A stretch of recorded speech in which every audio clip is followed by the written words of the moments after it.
Hello everyone, welcome back to the channel. In today's quick video, I'm going to be explaining how much is the YouTube TV unlimited streams. So make sure you stick around until the end of this video. So YouTube TV's unlimited streams are included in the cost of the YouTube TV membership, which costs around $83 per month.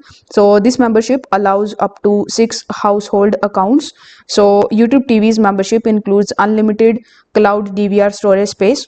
You can create a family group to share your membership with up to 5 additional members at no extra cost. If you want to do that, you just have to click on your profile icon and go to settings.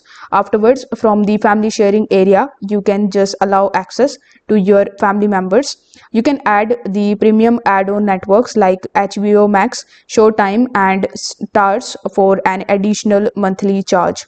So this is the explanation for it. If this video helped you out, don't forget to like the video and subscribe to the channel. Thank you so much for watching.